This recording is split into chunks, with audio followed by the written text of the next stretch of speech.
La parution fin 2020 du dernier livre de Philippe Labro, J'irai nager dans plus de rivières, aux éditions Gallimard, était une aubaine, une véritable réjouissance pour nous parce que, pour une fois, il ne s'agissait pas d'un roman, mais d'un livre de souvenirs personnels dans lesquels il était sans arrêt question de cinéma. C'était évidemment l'occasion idéale d'aller le voir pour parler, pour une fois, avec lui, et avoir une longue conversation pour faire le point sur cette cinéphilie. Comme toujours avec Philippe Labro, c'est riche, c'est foisonnant, c'est plein d'humour, c'est cultivé, et je savais qu'avec lui, il serait question de ses films, de Jean-Paul Belmondo, de Jean-Louis Trintignant, de Claude Brasseur, de Gérard Depardieu, de Johnny Hallyday. Je vous propose maintenant de faire le point, de l'écouter tranquillement et de passer une demi-heure privilégiée et inédite avec Philippe Labro.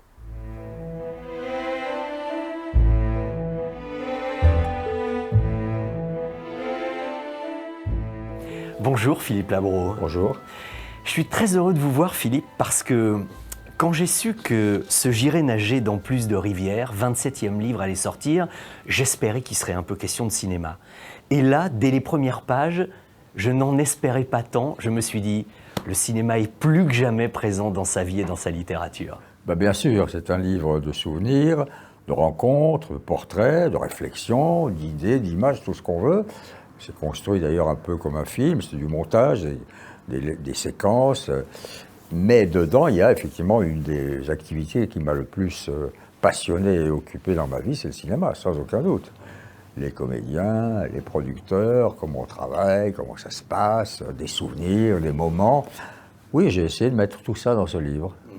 Parlez-moi, avant d'entrer dans le domaine du cinéma avec vous, de ces carnets Moleskine.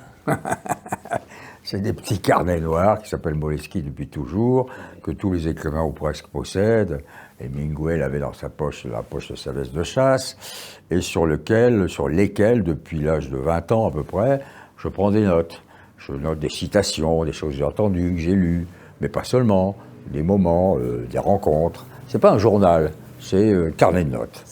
Et dans ces carnets de notes, j'en ai un paquet maintenant bien sûr, un jour j'ai commencé à les sarcler, comme un jardinier sarcle ses herbes, et j'en ai tiré une centaine de citations que j'ai un peu divisées, politique, chanson, musique, nature, amour et tout.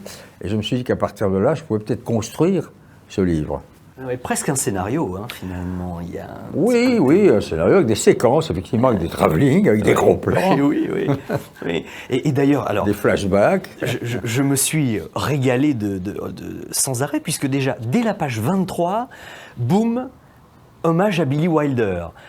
Ce n'était pas le premier nom que je m'attendais à voir évoqué par vous, mais quel grand cinéaste. Oui, c'est venu comme ça aurait pu être un autre nom, mais bien sûr, c'est un immense cinéaste, il a cette capacité, cette vertu qu'ont eu les très grands, Hitchcock, Ford, Hawks, Renoir, beaucoup, qu'à peu près toute sa filmographie est bonne. Il y a un ou deux films un peu plus faibles, il y a deux, trois petites erreurs, mais dans l'ensemble, c'est extraordinaire. Et surtout, il a touché tous les genres, Wilder. La comédie, le film d'espionnage, le film de guerre, évidemment la description du cinéma, du monde du cinéma, le polar, sur la mort.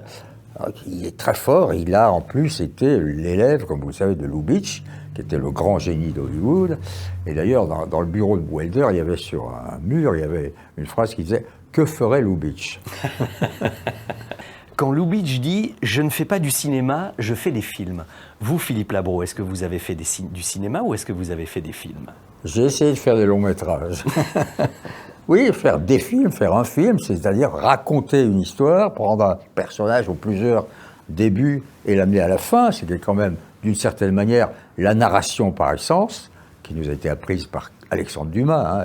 La base du récit, c'est Dumas, c'est les mousquetaires, on part d'un moment, il y a un mystère qui est posé, il y a un conflit et on arrive à une résolution. Et donc oui, les films, pour moi, ça a toujours été un mouvement. On avance. Et puis aussi, prendre le spectateur par l'épaule et ne pas le lâcher. Donc, fabriquer du suspense, fabriquer une émotion, une attention, une curiosité. Qu'est-ce qui va se passer? Si le spectateur, quand il est dans une salle, ne se pose pas toutes les 5 minutes la question « qu'est-ce qui va se passer ?», ça marche moins bien. Alors, replaçons-nous à vos débuts de cinéaste, Philippe. Votre première impulsion de cinéaste, est-ce que c'était une opportunité, un challenge, une évidence? C'était une envie, c'était un désir qui est né très tôt, quand à l'âge de 10-12 ans, je me suis, ou même un peu avant, j'ai découvert les films. Hein, c'est-à-dire les grands films en noir et blanc de l'époque, les Georges Clouzot, les premiers films américains qui arrivaient avec la libération de la France. Moi, j'appartiens à cette génération qui a vu revenir la culture américaine, et j'étais toujours fasciné par ça. Et au fond, le tournant, c'est lorsque mon père m'emmène voir Citizen Kane et me dit « Je vais te montrer quelque chose de très différent de tout ce que tu as vu jusqu'ici ». J'avais déjà vu quelques films. Et effectivement, je suis resté assis sur ma chaise, je l'ai revu d'ailleurs, je suis resté pour la séance qui suivait. Et là, je me suis dit, un jour, il faudrait essayer de faire ça. Et c'est ça qui m'a donné l'envie. Alors ensuite, c'est venu plus concrètement, parce que j'ai commencé à faire des reportages à la télé, ce qui m'a permis d'apprendre ce que c'est qu'une caméra, ce que c'est que le montage. J'ai appris les outils, j'ai appris la technique. Et ayant fini par un peu maîtriser la technique, eh ben, je me suis dit, on va peut-être commencer. Et là, tout peut arriver, c'est le cas de le dire. Oui, c'est Maggie Bodard, qui était une très grande productrice, c'était elle qui a produit Les Parapluies de Cherbourg, Les Demoiselles de Rochefort, Podane et autres chefs-d'œuvre de la Nouvelle Vague. René, Chabrol, elle a produit tout le monde, et qui m'a dit un jour, elle avait vu un court-métrage que j'avais fait pour 5 colonnes à la une, et 15 minutes, qui était une espèce de promenade en France à la recherche des anciens d'Algérie. C'était un peu un petit road movie à ma manière. Elle m'appelle le lendemain, elle me dit « Écoutez, vous avez une veine de cinéaste en vous, venez me voir ». J'arrive, elle me dit « Voilà, j'ai gagné beaucoup d'argent avec les parapluies, j'ai de quoi produire des premiers longs métrages de jeunes auteurs pour pas cher. Est-ce que vous avez un sujet ?» Oui, bien sûr, lui ai dit. Évidemment, madame. Mais je n'en avais pas. Mais j'avais un projet pour mon second roman, j'avais déjà écrit Des feux mal éteints, qui prolongerait un peu l'esprit de ce premier roman, et je me suis dit, je vais le transformer pour Tout peut arriver. Et Tout peut arriver, c'est le terme, au fond, qui correspond en grande partie à ma vie, hein, parce que tout m'est arrivé. Oui, oui. Alors, il y a Jean-Claude Bouillon, qui est très bien, et puis il y a la découverte de Lucchini, parce que c'est grâce à ce film que Fabrice Lucchini est entré dans le monde du cinéma. Eh oui, mais vous l'expliquez, c'est incroyable. Il fait de la coiffure oui. Du côté d'Angoulême. Et oui, il était à Angoulême pour l'inauguration d'un drugstore, le premier drugstore de province, et il est venu pour faire le brushing des dames, et il est là en train de danser comme un cinglé devant des filles épatées, étonnées, tétanisées par ce personnage invraisemblable. Et je m'en vais vers lui, je lui dis « Qu'est-ce que tu fais là ?» Il me dit « Je suis venu faire le chic-brouille des Meudas. » Je lui dis « Comment ça ?» Parce qu'il parlait en verlan. Je lui dis « Comment tu t'appelles ?» Il me dit « Sobrifa. » Je lui dis « Viens avec moi. » On s'assied au comptoir, et on se met à parler. Il regarde mes chaussures, il me dit « Weston, ciré en dessous, comme Vittorio De Sica ?» Je lui dis « Attends, garçon coiffeur de 16 ans, qui sait que Vittorio De Sica, l'immense metteur en scène italien de l'époque, cirait ses chaussures aussi en dessous ?» Je me suis dit « J'ai un personnage intéressant. » Et je lui dis « Tu viens dans mon film. » Voilà. C'est comme ça que ça démarrait. Et voilà comment sa carrière cinématographique a démarré grâce à vous. C'est quand même insensé. Grâce à moi, pas seulement, parce qu'ensuite, il a rencontré Romer, il a rencontré des tas de gens, et il aurait de toute façon explosé, parce qu'il avait une nature, un talent, une énergie, une envie de s'exprimer telle. Mais oui, j'ai eu cette chance, et d'ailleurs, il m'en a toujours été reconnaissant. J'ai, avec Fabrice, un rapport merveilleux. Et encore aujourd'hui, quand je viens le voir au théâtre, il sait que je suis dans la salle. À un moment donné, sur scène, il va commencer à parler. Ah oui. Et puis alors, Tout peut arriver, c'est étonnant parce qu'il y a une jolie musique de Eddie Vartan. Eddie Vartan qui a un lien de parenté direct avec un homme que nous aimions beaucoup. Mais Eddie étant son beau-frère, il fait la musique de Tout peut arriver. Je projette le film à la presse, une projection privée, avant la sortie, et je lui dis fais venir ton beau-frère. Et Johnny est venu. Et Johnny, à la fin du film, il m'attendait sur le trottoir, à la sortie de la petite villa des Dames Augustines à Neuilly, et il voulait me parler de film, pas du mien forcément, mais de cinéma. Et je me suis aperçu que cet homme adorait le cinéma. Il s'est bien parlé du cinéma américain, il savait que je le connaissais un peu. Brando, Kazan, James Dean, tout a déroulé, et on a parlé debout, comme ça, main dans les poches, adossé à un réverbère pendant 1 heure de cinéma. C'est à partir de là qu'est née notre amitié. Ah oui, donc c'est sous le signe du 7e art que votre complicité avec Johnny Hallyday est née. Oui. Qui l'eût cru, parce qu'on aurait pu penser que ça serait plutôt le rock'n'roll, quoi. Hein. Oui, mais peu de temps après, je vais aux États-Unis, en reportage, je vois sur les campus américains, on est dans les 60s, dans les années 60, les hippies avec leurs fleurs et le cheveux long, ils lovent, et je me dis, au fond, ils ont des allures christiques. Si Jésus existait aujourd'hui, il serait aux États-Unis, ça serait un hippie.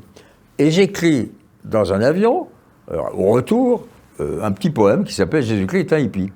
Je donne à Eddie en lui disant « Tiens, ça pourrait faire une chanson, mais personne ne la chantera ». Mais il dit « Si, Johnny va te la faire, je te fais la musique, je fais la chanson ». Et là a commencé véritablement notre collaboration et notre amitié. On a fait des tas de choses ensemble. On était très complices et je le regretterai toujours.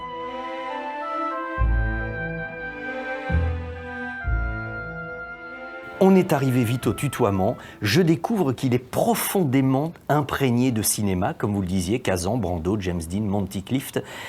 Il fait oublier le chanteur pour ne me parler que d'Hollywood, de l'acteur studio, de Paul Newman, de Marilyn. Ça, j'ai l'impression que le public aujourd'hui encore oublie cette dimension. On en parle beaucoup pour Eddie Mitchell, qui a tout fait pour, mais on oublie que Johnny était un vrai cinéphile. Et un bon acteur. Parce que le problème de Johnny, si vous voulez, il était tellement populaire, tellement célèbre, on le voyait tellement souvent sur les scènes, dans les stades, dans les parcs des Princes, dans les stades de France, dans Palais des Sports, ce que vous voulez, et bien sûr à la télé, que le chanteur l'emportait sur le reste. Donc quand il jouait dans un film, le public avait beaucoup de mal à accepter la crédibilité d'un personnage inventé par rapport à la personne Johnny. Et c'est pour ça qu'il n'a pas eu tout à fait la carrière d'acteur de cinéma qu'il aurait voulu avoir, parce qu'il ne pensait qu'à ça. Hein. Et il me disait, tu comprends, Sinatra l'a fait, Michel l'a fait, Brel l'a fait, Montand l'a fait. Je lui ai dit, mais même Gabin a débuté dans la chanson. Hein. Bon. Mais lui, il était trop, on le voyait trop partout, tout le temps. Et donc, quand le public arrivait dans une salle de cinéma pour voir un film dans lequel il y avait Hallyday, il regardait Hallyday.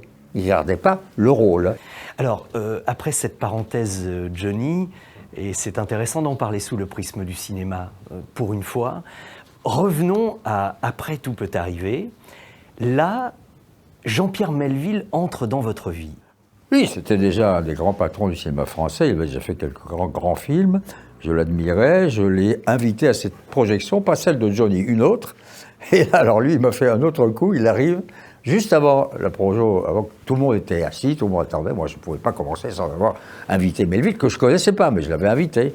Il avait accepté, j'étais déjà très content. Il arrive, son Stetson, les Ray-Ban, et il me dit, avec sa voix grave et lente, devant le public un peu estomaqué, « J'aime déjà votre film. » Waouh!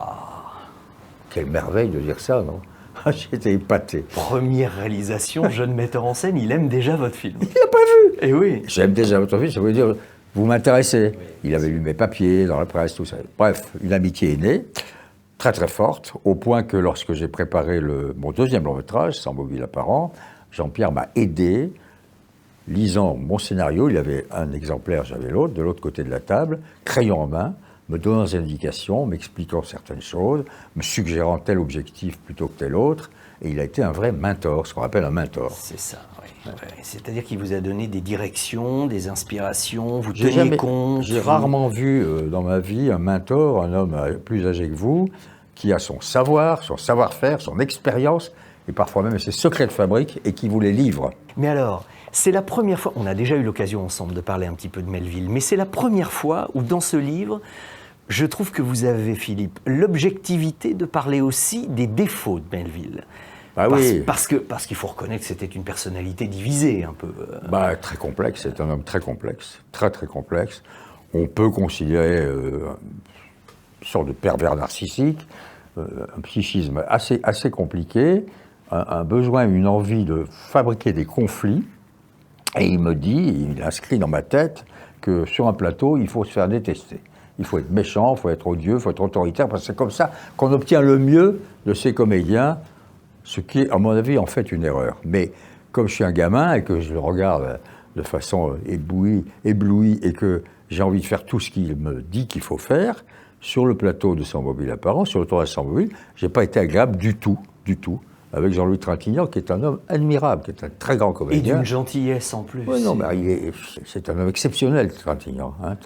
Bon, et Train-Train, comme on l'appelait à l'époque, oui, j'ai pas été sympa, j'ai pas été agréable, j'ai même été parfois même antipathique. Bon, c'est pas engueulé ni rien, mais je mettais de la distance, je jouais le patron.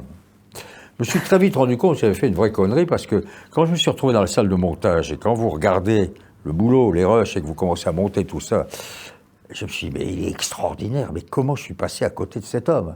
Oui, j'ai le comédien, il est là, et on a réussi à en faire un personnage qui tient le coup, parce que le film tient le coup encore aujourd'hui, sans mobile, hein, d'une manière générale. Mais lui, il est formidable. Et donc, je me suis dit, mais quel imbécile tu as été. Et ça m'a donné une vraie leçon.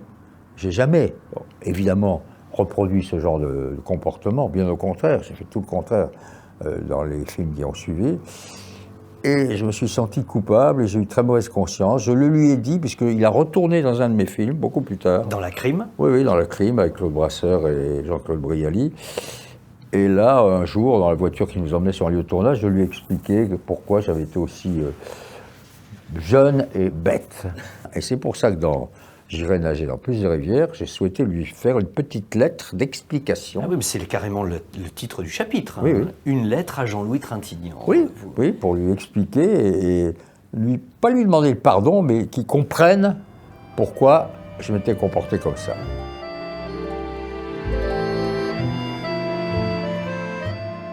Et alors pour terminer sur Melville, donc comme Sans mobile apparent est sorti, ça a eu beaucoup de succès, ça s'est très bien passé.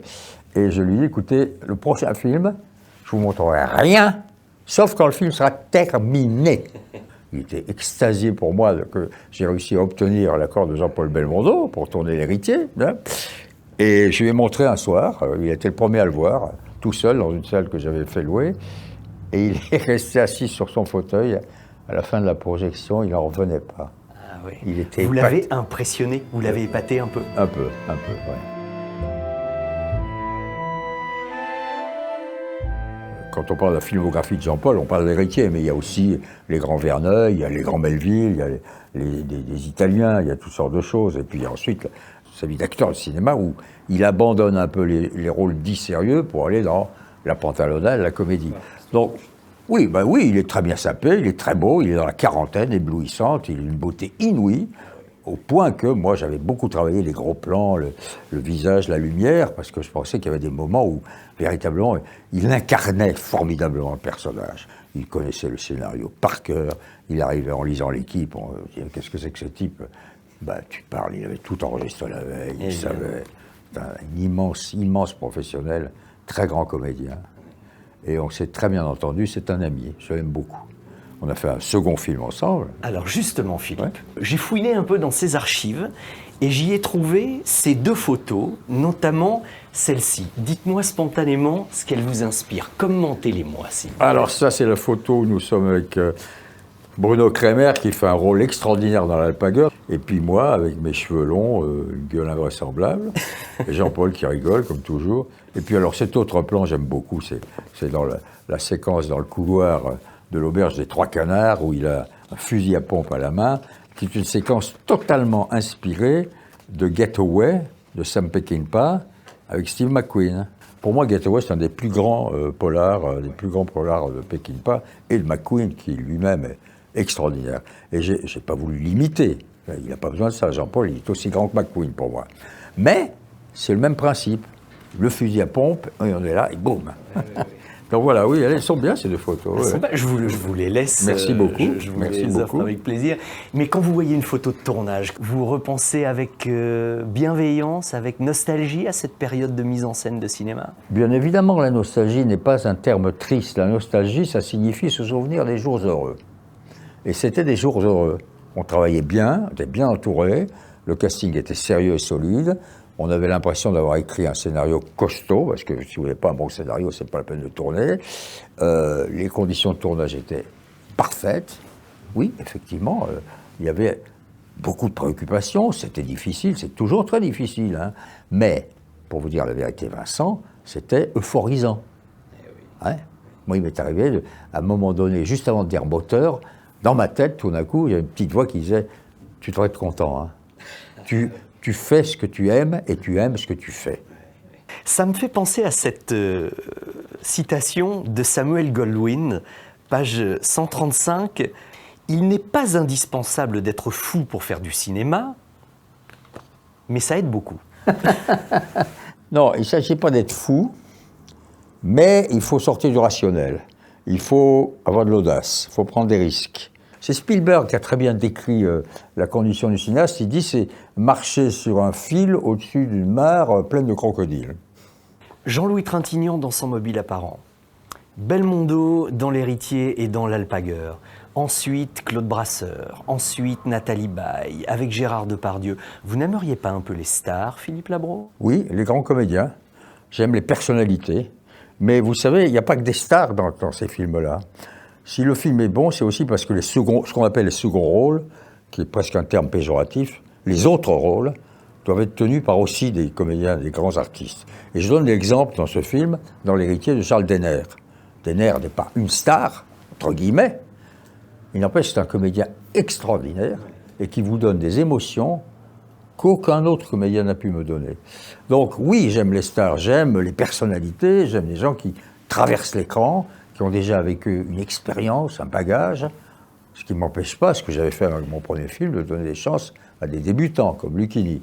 Donc ne nous limitons pas aux stars. C'est vrai. Mais disons qu'effectivement, si ce sont des stars, c'est qu'ils ont ce que Jean-Pierre, d'ailleurs, Melville appelait le petit quelque chose en plus, qui ne se définit pas. C'est du charisme. Il disait autre chose, il disait la caméra est amoureuse de lui. Et ça ne s'invente pas. Tu as des visages, des corps. C'est pareil avec Tom Cruise, avec Redford et tout ça. Avec Alain Delon pour Delon, Melville, bien sûr. Bien évidemment, Delon. Dont la caméra est amoureuse. Il rentre parfaitement dans l'objectif. J'ai l'impression que ça va tellement bien avec Gérard Depardieu, tout ce que vous m'expliquez là. Est-il pas un peu l'archétype de la star aujourd'hui pour vous? Oh ben Depardieu, oui, c'est une exception, hein, Gérard. Il a, comme les très très grandes stars, et comme Gabin, et comme Spencer Tracy au cinéma américain, la faculté de parler assez doucement, assez bas, d'une voix un peu douce, un peu tendre, pour dire des choses énormes. Alors évidemment, il peut faire des colères aussi et tout, mais très souvent, la musique de Depardieu est très différente de son physique.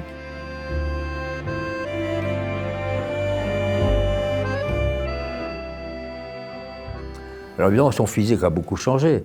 Il faut se souvenir de Depardieu, jeune homme, très beau gosse dans certains films de Truffaut, et même dans Rive droite, Rive gauche, dans mon film, il est toujours beau. Pour moi, il est toujours beau. Mais c'est pas la même beauté, parce qu'aujourd'hui, c'est devenu une sorte de masse comme ça, étonnante. Mais il est intelligent, il est subtil, il a un humour invraisemblable, il ne se trompe pas beaucoup sur les gens qui sont en face de lui, il les comprend. Il est exceptionnel. Ah oui, très différent de tous les comédiens avec qui j'ai travaillé. Gérard Depardieu, il a l'instinct, l'intuition, l'invention, la folie. Je ne crois pas qu'il y ait eu beaucoup dans l'énorme paysage humain du cinéma français une personnalité pareille. Hein. Alors, il y a dans votre livre, avançons un peu, et puis il faut surtout réserver aussi beaucoup de surprises à tous ceux qui nous regardent et qui nous écoutent. Dans J'irai nager, dans Plus de rivières, il y a, et j'ai adoré ça, ce que j'appelle vos Jean Porteret. Oui. Expliquez-moi les Jean Porteret. Oh, c'est très simple. Un jour, j'étais en week-end à Saulieu, en Bourgogne, chez Bernard Loiseau, le merveilleux et formidable chef, qui était un ami. On part, c'est le dimanche midi, et je descends au comptoir pour payer la note. Et la jeune femme me dit « Non, il n'y a pas de note, monsieur. » Je lui dis « Comment ça ? » « Non, c'est monsieur Loiseau. » Je dis « Non, attendez, ça, c'est pas possible. Faites-le descendre. » Il arrive, son tablier blanc. Je lui dis « Écoute, Bernard, tu ne peux pas faire ça, c'est pas possible. Ça me gêne, ça m'embarrasse. » Il me dit « Écoute, Philippe, on n'emportera rien. » C'est une phrase qui m'a habité. Et évidemment, c'est un cliché d'une certaine façon. Mais j'avais jamais entendu ça. On n'emportera rien. Et moi, je me suis dit, quand il est mort, bon, il a peut-être rien emporté, mais moi, si je devais partir, qu'est-ce que j'emporterais? Et donc, j'ai fait la liste de ce que je pourrais emporter un jour. Et donc, ça va d'un film, d'une rencontre avec un comédien ou avec un homme politique. J'emporterai l'harmonica qu'Henri Fonda fiche dans la mâchoire du frère aîné de Charles Bronson dans Il était une fois dans l'Ouest. Par exemple. J'emporterai Ventura qui gifle à Gianni. Par exemple. J'emporterai Errol Flynn, Bourvil qui monte sur les épaules de Funès, etc. quoi. Oui, je me suis bien gouré. Et Oui, parce que c'est le contraire. Oui, et on a corrigé à la réimpression, heureusement. C'est Daniel Thompson qui m'a dit, écoute Philippe, quand même, mollo, c'est De Funès qui monte sur les épaules de Bourvil.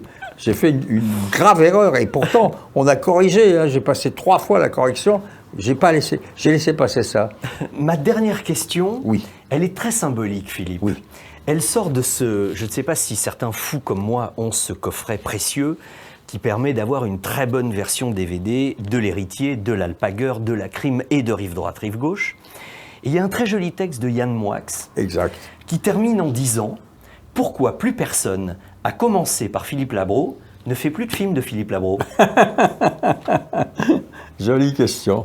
Ben oui, c'est pas compliqué. Quand j'avais fini Rive droite, Rive gauche, c'est mon dernier film, on m'a proposé la direction des programmes d'RTL. Je l'ai accepté en me disant, dans 2 ans, tu recommenceras, tu referas un autre film. Je suis resté à RTL 15 ans. Pourquoi? Parce que diriger un média, c'était tout aussi exaltant et fascinant que de faire un film. Et donc voilà, je ne suis pas revenu au cinéma, je ne le regrette pas. Si un jour on m'amène un scénario dont je me dis, il faut tout laisser tomber pour le faire, je le ferai. Ah oui? Ah oui, mais il faut que le scénario soit costaud, hein. Peut-être un jour, Philippe Labro, de nouveau derrière une caméra sur un plateau, c'était le scoop du jour, je crois. Mille merci Philippe de cet entretien et de cette conversation. C'est moi qui vous remercie, vous êtes très aimable Vincent, et ça fait très plaisir. Et en plus, ça me fait très plaisir de participer à une émission sur le cinéma, car il y a déjà très très longtemps, avec un homme que j'ai adoré qui s'appelait Remo Forlani, on avait fait le samedi après-midi une émission qui s'appelait RTL Cinéma. Donc vous prolongez cet héritage, et je vous en remercie, vous félicite. Pour vous servir. Voilà. À bientôt Philippe. À bientôt.